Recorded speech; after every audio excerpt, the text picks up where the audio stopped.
No, probably no. But we are on live right now, so all the people can see us, hopefully, and they were also waiting, same as us, for this special Christmas episode of umbraCoffee or Umbra mulled wine or Umbra beer, whatever else you want to bring for your Christmas episodes. I was struggling, and I've chosen wine as I'm feeling a little bit of sick. We have a Rune Strand from Umbraco HQ here today with us, with me and the Santa Claus Callum. And our idea for today's episode is to be different, to don't have a specific agenda, to not discuss and not being rash in discussing what happened in the past week, but we will have a brighter view on everything what happened in the past year. So Rune, was it a good year for you? Well, first off, thank you for inviting me to umbraCoffee. Very exciting. Yes, 2017 was a really amazing year, both for me personally, but also for my work life. Umbraco has evolved quite a lot during 2017, and it's been a ton of fun being along on the ride. And also, I guess the community has also grown quite a lot. We've seen a lot of activity there. So in that sense, there's also a lot of great stuff happening in 2017, and hopefully more to come in 2018 as well. Yep. Speaking about product, we've tried to gather some of the statistics because we all know that we love numbers. And what's interesting, the first release in 2017 was 757, and it was on January 10th. Number of releases of Umbraco in this year was, can you guess? No, but maybe around 20 something. Yeah, it was 28. So which is a 2.33 release per month, which is, I think, the great number. And comparing with Uncle Bob decalogue of things released often, it was a great, I don't know, and a predictable path of releases. That's a great, and having compare feature in which I've contributed at some point too. We can see what happened and what has changed from the 756, which was released at the end of the last year. We had 46 new features released, 23 breaking changes, and 526 issues and tasks completed. So it's amazing now, I think. That's some really cool numbers right there. And so many things here. We won't be talking about all of them, but definitely we'll share this link with all of you if you are interested what has changed. I saw Niels tweeted in the week, or last week maybe, a link to GitHub showing the number of pull requests that have been merged and closed this year, which is incredible. It's like 660 pull requests or something. A large amount of pull requests that have been merged in, which is clearly where some of those issues being fixed from and new features added and stuff. It's really good to see that so much progress has been made. That doesn't just come out of HQ, but it's actually community based. So it's so awesome to see that part of it grow as well. Just talking about the number of releases, because that's way higher than it's been before, and that's one of the things we've been working on. Both releasing often that's a really good thing, but also making it more predictable. So we've tried to be on a 2-week release cycle. So every other week we'll make a release if there's enough for a release, of course. But that goes for everything, for the CMS, for cloud, for forms, for courier. Everything has been on this 2-week release cycle. Which also gives us some nice deadlines to work towards when we're actually developing stuff. Because previously, it can be both a curse and a blessing to be an open source project where you don't necessarily have a delivery time for a client in that sense. So you can kind of push things if they aren't quite where you want them to be, right? But actually setting like these kind of, in a sense, made up deadlines have really improve the productivity as well. And then part of it is also having more focus on actually getting pull requests pulled in to to the CMS. Having people actually doing that on a regular basis also makes it easier to do more releases, because we have more stuff to look at. Yeah, and speaking about pull requests, also I think that changes inside of the Umbraco HQ as a whole organization helped a lot with managing things like that. And right now you have a dedicated support team, right? And also people right now are responsible for communication with Umbraco community, and also pushing maybe, I don't know, the technical people from your team to review pull requests. Yep. How it looks on your side right now, and how Umbraco team has changed through this year. So much has happened, but one of the things you said there regarding support, for me, that's one of the big things that happened this year, is that we kind of started in 2016 building up our SSS department, service, sales, and support. And in 2017, it's really come into its own.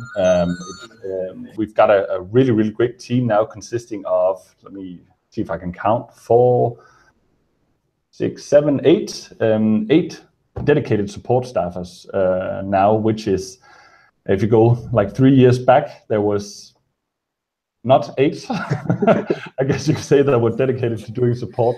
So that just makes a huge difference. It makes a huge difference for the people who have support contacts with us, but also just for everyone who contacts Umbraco, who writes into contact or use our contact form on the website. Right, we've got people there ready to help out with anything. So I think that's made a really, really big difference, and it's a great team we've got there, and they're also starting to branch out now. So it's not just doing support. You might have seen there's been some blog posts recently by Sophie, who started doing documentation, and is going to focus more and more on that side of things, actually managing the documentation product. So we can get to the same level where we are with the CMS, reviewing all the pull requests, getting all that stuff in, and making sure that things are just up to date. And that's of course super helpful for the people who are using the documentation. But it's also really nice for the support team to have a place to point when people ask a question. We can just say, well, it's written down here, right? So it's really cool to see that it's not just support; it actually branches out, and it has influences on other parts of the product as well. So it's just been great to see how the department and the people there have grown over 2017. The documentation is definitely something that, from my point of view, has improved massively over this year. Like the far better quality documentation. Our Umbraco's got quite a lot of detail on it now for certain things, and I think that the updated Umbraco Angular back office docs site was released this year as well, which was a really nice addition. There's now like a nice place you can go and see highly detailed notes on everything that is available to you. And this section about common pitfalls and anti-patterns, it was something new, probably added this year, if I remember correctly. And I'm pointing everyone who has problems with implementing Umbraco things, even during training sometimes, to just read it and to just maybe we have it in our intranet page for everyone who is starting working on Umbraco to just check this page to avoid anti-patterns and to learn by daunting, as Mark this sign during the CodeGarden in the past year. And that's a really great example of what I was talking about. It's so great, both for you guys and for us at HQ doing support, to have a place to point people to. If we can see right away they're doing something that isn't right, then show them this page where everything is explained in detail, right? Just makes it so much easier for everyone involved. And it's super cool that you're actually showing it to people in the beginning, because it is knowledge people need to kind of know, I guess. It's also something that I promote quite a lot when I'm doing the training, showing off the documentation, and specifically that page. It's a really good thing to have in the back of your mind all the time. Yeah, and about trainings, do you remember how many trainings did you perform this year? Oh, no, I actually thought about counting it, and then I got a little bit tired. I've done a lot of training. Yeah. I've tried to do exactly the same, and unfortunately, we don't have a history on umbraco.com in trainings because it's not needed for anyone who want preparing to the summary of the year. But I know that I've trained more than 15 Umbraco masters this year in a full path, and more than, I think, 30 people overall. So that was a great number for me, as it was my first year. As a trainer and as a CodeGarden employee also. So it was a really nice addition to my normal routine of development. And that was great. And trainings were also, it was so many trainings. I couldn't find the exact number and a list of, but having a look on the January or February list of trainings ahead, it's bringing a lot of number of it in the future, and I presume that the same number was in the past.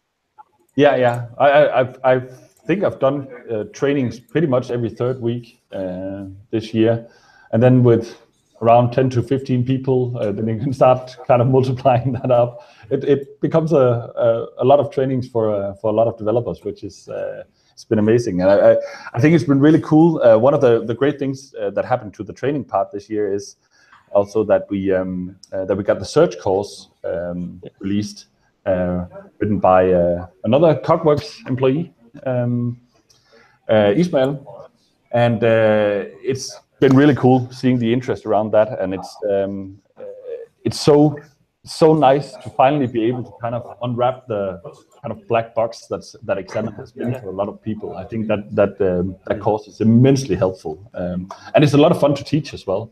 A lot of great questions pop up with that course, so it's really cool. And looking into 2018, we'll be expanding on the training as well. Hopefully get one or two certifications ready for 2018, probably the second half of 2018. But getting knowledge out to people is the most important thing, right? So and I really enjoyed doing the trainings. It's so much fun. I remember I was attending your first training, right? It was your first one in December 2016. Yeah, it was probably your first, but no, it wasn't. I think it was my first extending the back office course. Maybe. Yeah. I'd done fundamentals, and fundamentals I'd done for quite a while, and then I think I'd also done the MVC course a few times. But extending the back office and probably also integrations was the first time I did that when you were there in Copenhagen. Okay, let's take one more look to the 2017, because what we also prepared is a list of festivals which happened this year, and we know that you've attended some of them. We all three been on CodeGarden this year. That's interesting because Callum and I was there, and we had a US festival on March. Callum, I was there. We have a festival in Sweden. In April, I was there, and we have a Deutschland festival in April, and you were there. Yep. Then it was CodeGarden in June, and kind of not festival, but CodeCabin in September. It is a weekend organized by Matt Braceford. Did any of you attend that? No, we haven't. Callum was trying to sign up, right? But we've not had the chance to go yet. But they release signups for it kind of in early next year, so I'll sign up again, I think. And the feedback I've had from people that have attended it is it's very, very good. And it's a really good way to learn stuff. It's like a non-conference, as they call it, or an unconference. I think you were kind of introducing it. Maybe I should just let you do that, Marcin, because it is a really cool thing they've made there. Yes, but we all plan to attend events like that, and bringing the umbraCoFestivals.com site, umbraCoFestival.com site, we try to gather all of those types of events together and to let people like us find a way to just, I don't know, travel and find places where we can learn, basically. Yeah. And this is then even in September, which is, I think, that the great combination with a Polish festival, which is also in September. Unfortunately, we didn't have you, Rune, this year. I was really sad. I so enjoyed the first festival. Yes. I put on the T-shirt I got that year, but either I've gotten too fat or I've gotten too big from working out, so it doesn't really fit me anymore. So yeah, we had the second edition this year on 15th of September, and the next one also in September was Danish festival. And did you attend it, Rune? Maybe? No, I did not. I did not. A lot of people from HQ did. I think there were 6 or 7 that went to Copenhagen for the DK festival. I think I was doing training at that point. Probably that's probably the proper excuse. Yeah. And we have a DUUG Fest. I don't know how to spell it. It's a Dutch festival. On October, and the UK festival in November. So it was a year packed of festivals. It's crazy how many new ones have popped up. And why we've also created this site is to help festival organizers to find a date for any new festival. Want to try something new? You don't want to collide with any other events in the globe, because there are some freaks who are traveling across the globe and attending all of them. And my personal mission, and in Callum's too, from what I remember our talks, was to attend all of them in 1 year at some point. But it's so hard. So right now, looking to the 2018, in the topic of festivals, we are starting from Golden Coast festivals, the Umbraco Down Under. Yes. And Callum, you're going. I'm speaking. So I will be speaking at the Down Under Festival, which is on the 23rd, I think, the 23rd or the 24th of February, Gold Coast. It's going to be hot because it's summer in Australia, and I'm really looking forward to that, making a holiday out of it. It'll be good. Have you been there before? I've never been to Australia, so this will be an exciting trip. Yeah, there's something to look forward to. I was just down there a month ago on holiday. It's pretty amazing. Nice. I'm a little bit envious. Other people speaking. Niels is going to be there. My colleague Anthony's going to be there. There's James South. He's going to be talking. There's some big names. Shannon will be there as well. So yeah, lots of should be a good festival. I look forward to interacting with the Australian community. It's like opposite side of the world. We don't really interact with them so much. No. And I think it's there's actually quite a lot of companies using Umbraco down there, but they just kind of are detached from. It's hard to bring them to the events in Europe on anywhere else, and it's same like us traveling there. But it's good that we and the Umbraco community have this opportunity, and I hope that the sessions will be recorded, because I would like to see all of them, and yeah.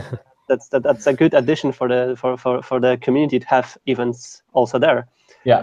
And what are your plans, Rune, for the next year? Do you have any, I don't know, aims, goals, dreams? With regards to festivals? No, to regards to everything around Umbraco, around your activity, around what you are doing basically right now.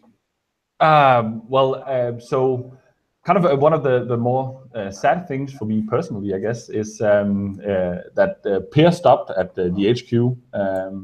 He actually has his last day at HQ 2 days ago on Wednesday, and has 2 weeks off now, and then he's gone from the HQ, which is really weird. He was the guy that hired me as an intern in the beginning, and we shared a tiny little office outside of Aarhus before we got the Umbraco HQ.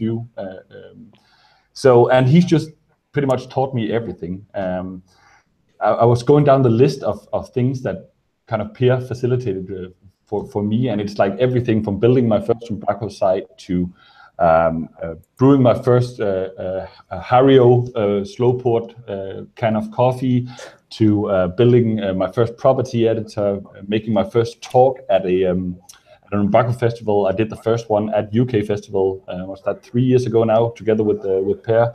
My first pull request to Umbraco I made together with him, and so he's just meant a ton for me. It's kind of sad seeing him go. I'm super happy for him. I think he has a bright future in front of him, and he it makes sense that he wants to kind of try something different. He's been with Umbraco for a long time, so it's kind of cool. But he's done a lot of the training, kind of administrative side of things, scheduling, and also writing a lot of the course material. And I'll be taking over on that side of things. So that'll be a big part of my journey in 2018. Is even more focused on training, which I'm super happy about. Both I really like the material we've got now. We've got some exciting projects in the works, and also working with the trainer team, where we've got some really cool external trainers. So yeah, I'm super looking forward to that. That's going to be my big focus. And then I'm still continuing my cloud counseling bit, which is onboarding new clients to cloud, which is also super exciting, showing them all the benefits they get out of working on the cloud. That's a lot of fun as well. So that's kind of the two big tasks for me next year. And in terms of just broad Umbraco things, there is V8, right? That is something to look forward to for sure. Really excited about that. Starting to see things come together here at HQ, and very soon, hopefully we'll be able to share some more of that stuff. I know Nils has posted some like a few screenshots here and there, but it's so exciting to see that stuff happen. So yeah, that's probably the three things I'm looking the most forward to. And then also I don't know if you read, I wrote a blog post, a couple of blog posts over the last couple of months about meetups. I was fortunate enough to attend some meetups around the world as part of traveling for all the training stuff. I attended some meetups, and I got really inspired because so much people are doing such good work out there in terms of the meetups. And then I got a little bit envious because I want that in Denmark as well. And we have a lot of Umbraco users here, so it's kind of a little bit annoying that we don't have a regular meetup group working. So that's also one of my goals, is to, together with Ilham, our new CEO, get that up and running. So we got a really great meetup group here in Denmark on a regular basis, which is also cool for testing out things, both like UI software things, but also in terms of testing out talks and prior to festivals and all of that stuff. There's so much you can do with meetups. So that's another thing I'm really looking forward to. Yeah, that sounds great. Me and Callum are meetups often guests. Yeah. And we are talking, organizing, and helping other people to also find I don't know, the strength and believe in themselves to talk more and share their knowledge, because not everyone is. We also have been attending meetups discussion panel on UK Festival this year, and that was also great. And yeah, we are looking forward to your meetups. I was already talking with Ilham about combining some knowledge and maybe exchanging speakers at some point or something like that, because it's always struggle to find speakers and people who will talk on meetups, and that's a great opportunity for you. And we already brought this topic in the last week. The meetups will happen in Umbraco HQ, right? So the idea is, at least for we've got it planned for pretty much the first half of 2018. So the idea is that half of them will be at HQ, and then I've already gotten a lot of emails from people who are willing to host or who would like to do talks and stuff. So the idea is to not just do it at HQ, but we want to spread it out. We want to show off the Umbraco partners and all of this stuff that are in Denmark. And also to make it easier for people to attend, right? Because if we just do it in one place, people have to travel if they're not living close to the HQ.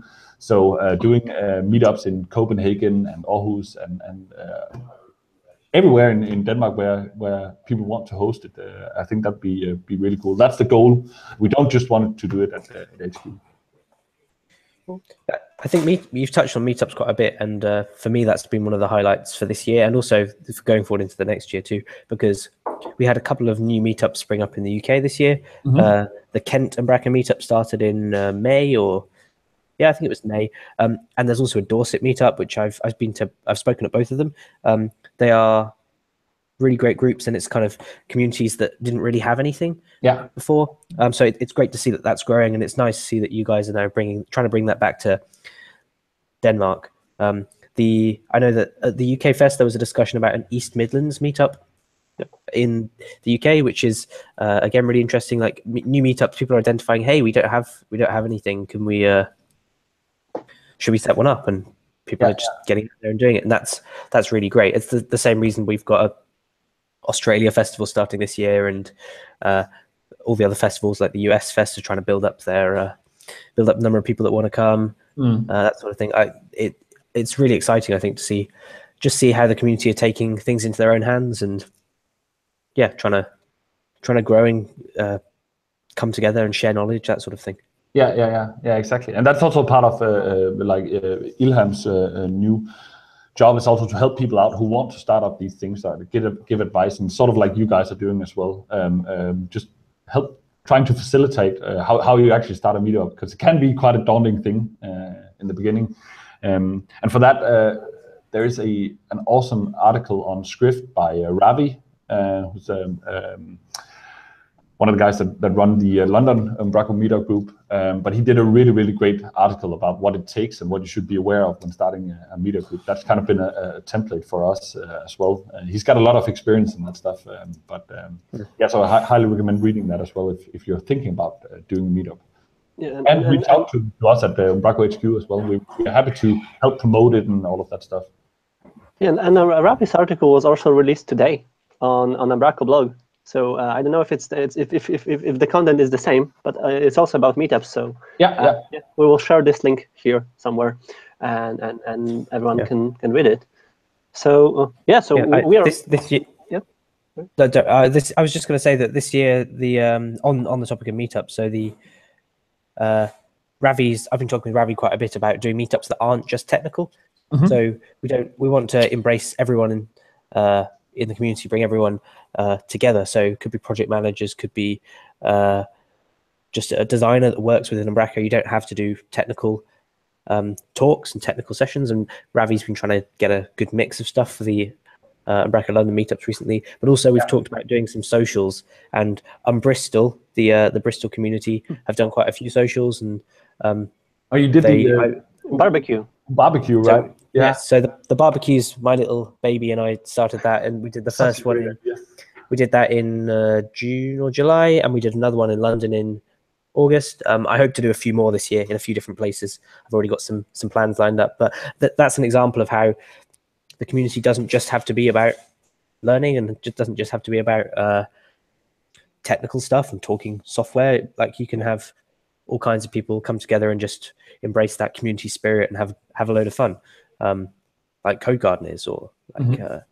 But still, you can still talk about software, right? And that was also the idea. It was an idea of umbraCoffee as well. And to reveal something, I would like to organize the coffees, and not only coffees, maybe also wines, beers, offline, not in the online world only. So maybe the idea is to find a really nice company in somewhere here in the world, maybe close to Poland or UK or Denmark, and just jump there to Friday for the whole day, and then have a coffee together in their office and talk with the community, and maybe sum up the things which happened in the past week together with them. To also let them be recognized in the community, because we hope to bring more people here watching it, and maybe just taking a look what happened in the community, and also discover maybe some other talents and companies who are doing Umbraco, but maybe they are not so visible, or they are just too shy to just talk about it. That's the idea of it.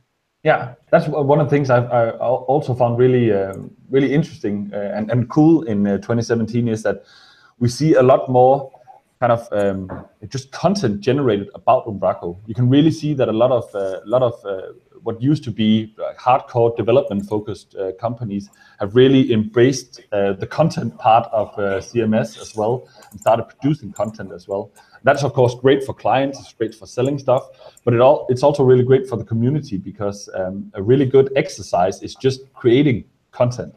And why not create content about Umbraco? So you can see, like, Cockworks, for example, has just been amazing at producing really great blog posts and things like that.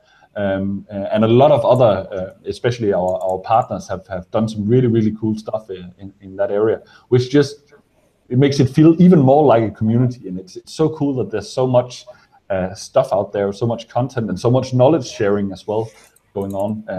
I think that's been really interesting, and I think we're just going to see more of that in the coming years. So that's super exciting. Yeah. And I mean, we've done the same at Umbraco HQ as well. We've got our Coma department now, and that work with of course the marketing side of things, but also communication, creating blog posts, interviewing people, case studies, all of this stuff. So you've also seen a ramp up in the kind of the communication coming out of Umbraco HQ, which was maybe lacking, some would say, in the past. So I think it's really nice that it's gotten on a more regular basis now. And you've become definitely more visible in socials, I think, because I'm still trying social medias, and I'm exploring a lot of platforms, and I can see that you're active on Instagram, for example. I don't know how others, also on Facebook, Twitter, of course, but yeah, being visible and also share company practices, or I don't know, even the spirit inside of the HQ, and it's something really interesting, I think, for people like us who are just curious. When I started doing Umbraco, I was just thinking what the company is, what they are doing, how the work in their company looks like, and yeah, when we've been in the HQ for the first time, it was something really amazing for us to see where you're working, how you're working, what practices you are using, and that's all more transparent right now. And so you are becoming bigger, you're becoming also better this time. In the same time. Yeah, in Niels's Q&A or Ask Me Anything at the UK Fest, he addressed the whole, like, we're still a small company, as Umbraco is still a small company, and you're still trying to grow. He addressed the whole suits thing, like, they're bringing the suits in, all this structure, but actually they've just brought in some people who are aligned with the Umbraco mission and the goal, and they're just trying to make things a bit better. There's no one in there who's a suit. They've got people just coming in to improve the quality of everything that Umbraco have delivered, and communication, that sort of thing. It's better for everyone. You can see over the past year just how good the product has become. Cloud, I think, is a fantastic example of this. We all know that there's been some teething problems with Cloud, and it's now starting to get really good, and the product's really exciting, and that filters through into Core and all the other offerings. I'm excited for V8 and what comes with that, all the new stuff coming, because the quality that's been being output by the HQ is truly fantastic. And Umbraco growing is one thing, but they're not growing in a way that they're trying to grab loads of money, and we're just gonna it's all in Niels retire early, that sort of thing. Yeah, no, it's all in service of the product, right?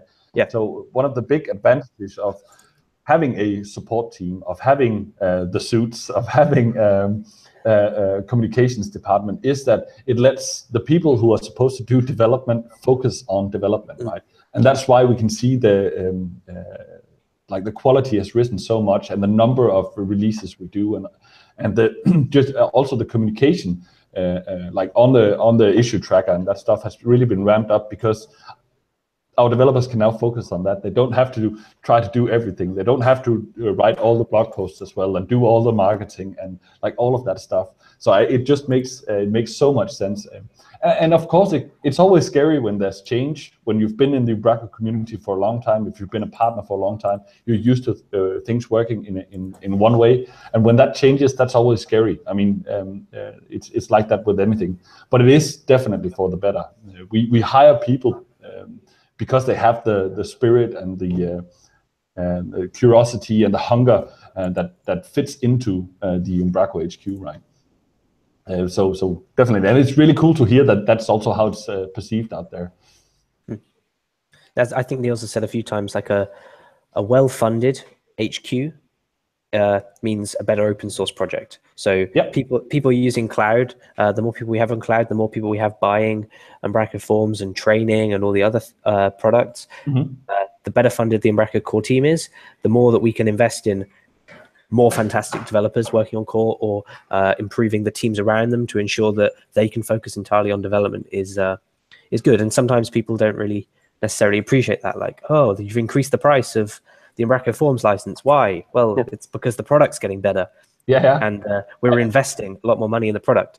And also like things like that is also, if you look at I think the last price increase on Forms or Contour, it was back then, is maybe 4 or 5 years ago. So it's not insane to bump up the price a little bit, but it's always kind of a weird topic when you're in the open source space, and that's, people think free right away, and some of it is free, but you also need to fund free, right?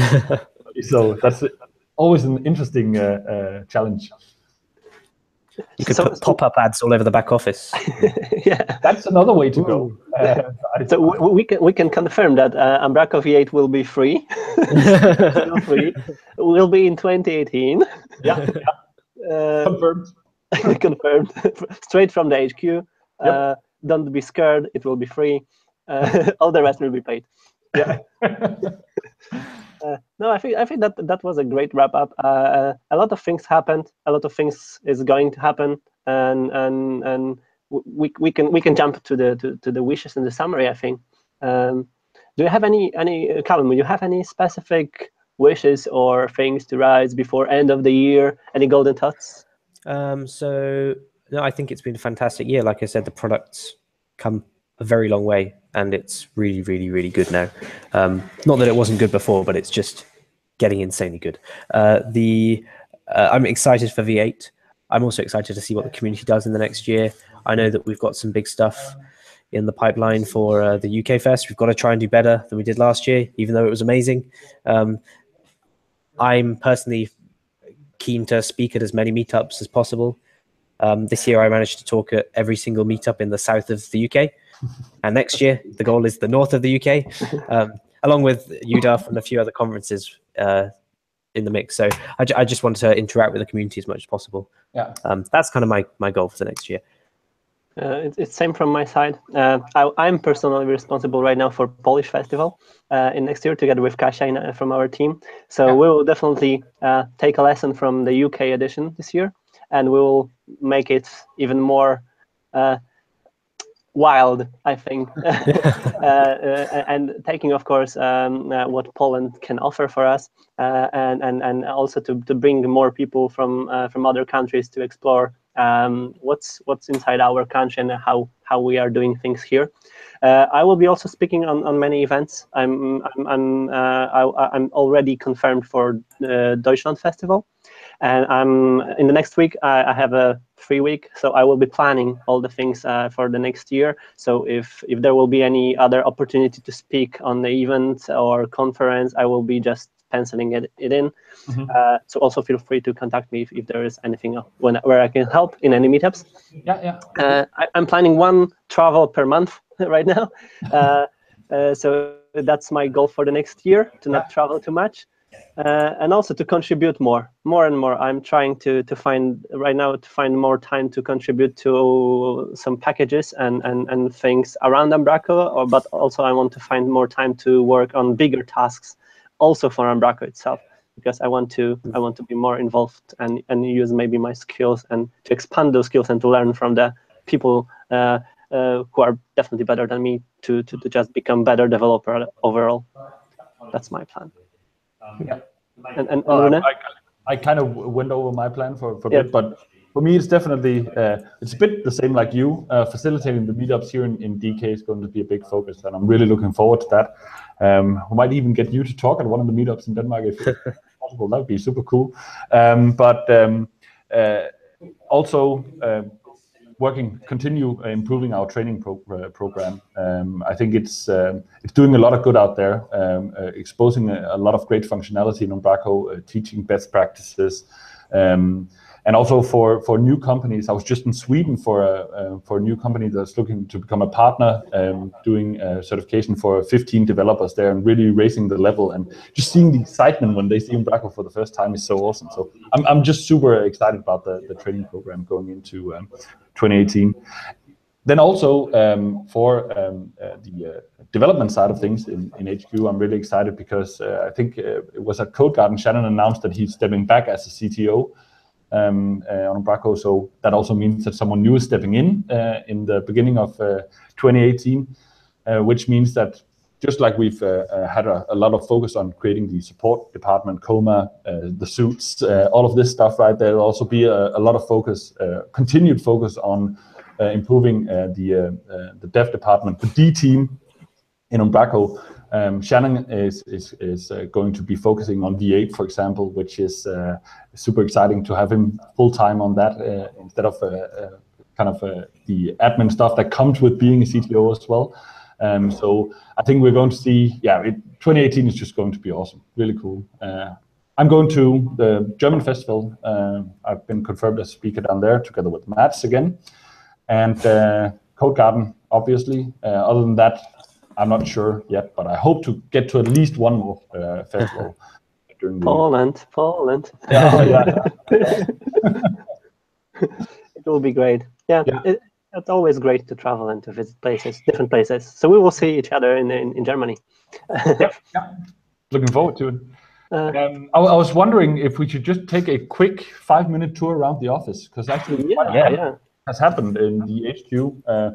We've been reorganizing. We need to fit all the new people in. So let's see if I can unplug here without everything going completely crazy. Don't unplug internet. Yeah, exactly. So let's just see if we take a walk here out of the little meeting booth. Then, if you remember from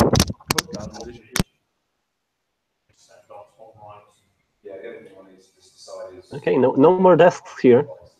Yeah.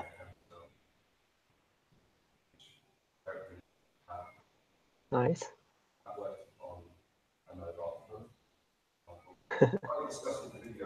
We can't hear you, Rune.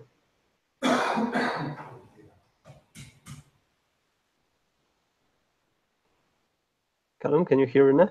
Nope, I can't. We can't hear you. Yes, Still we can't. I hear me. Let's just see. There we go. Yeah. Yes. It's okay right now. Oh, you can hear me again? Yes. Yes. Okay. So this is the entrance to the HQ, right? Yep. And just a month and a half ago, that's where the entire support team was sitting, all cramped together right in the front of the building. So we've cleaned that up now, having a really nice lounge area where the Christmas tree is as well. Ooh. Super nice. Very cozy for like little meetings in between things. And then the support team has moved into the bigger space in here. Now I'm sitting in here as well, but together with Jim and the rest of the team, they're all sitting in here. The D team is still up on the first floor, which looks a lot like this. But the interesting thing is that we've taken the West Wing, as we call it, into use as well. So now the suits are working from the ground floor in the West Wing. So that's the suit department right there. And if we go up to the first floor, you can you see the flag there? Yep. That's the Coma department. And they're sitting up here now. I didn't know that there is a first floor here. Oh yeah. But it hasn't been used at all. But now the Coma department, that's where all the blog posts are written and all the .com site is managed and all of this stuff. So that's Martin, Vera, and Christina that sits out here. It's a really nice space. Super cool. And then we've moved the canteen as well. So we have a little bit more space so everyone can sit together and have lunch, which is really important to kind of gather together at that point. Everyone is at lunch now, so I think they might actually be coming back. Hi, Anders. Hello. Merry Christmas. Hey. Hi, here. Very nice. Very nice. Yeah, the idea was to have it during the lunch times. So we know that UK has 1 hour difference. So Yeah. Cool. So that looks great. The change is huge. We have your own space right now. The support team is not sitting in just behind the doors. Yeah. Previously, and that looks good. And yeah, I hope to see it in person sooner than later. Yeah. You're always welcome to come by. Door is open. Yeah. Okay, so I think that's it for today. We can just say that it was a great year. Definitely, the 2018 will be better and hopefully the best from all the past years. Not hopefully, obviously. I think that's kind of been the trend, right? Yeah. Every year, for me at least, every year has been better. Both personally, work-wise, but also community-wise. We just keep growing, which is awesome. And not least thanks to the awesome work guys like you guys do for actually propping up the community and stuff like that. So it's looking forward to 2018 for sure. Yes. Yeah. So for all of you watching here, have a great time and take a rest. This is my plan, to take some rest, to finally spend a lot of time with family, just chilling around and just enjoying the free time. And yeah. Sleep a lot. Think about the future. Plan the future. That's my goal for the next week. And I wish you all to have a really nice Christmas time and to jump into the 2018 with a lot of energy and to become more active, not only in the community but also in all the aspects of what you are doing. Mm-hmm. Awesome. Well, fantastic. Right back at you. Any more wishes? Cool. No, just Merry Christmas, everyone. Merry Christmas, everyone. Yeah. Thanks, Rune, once again for being here. Say hi to all of the HQ members and will do. And have also a great time during the Christmas period. Yeah. You too. Take care, guys. See you all. See you in the next year. Yeah. Bye.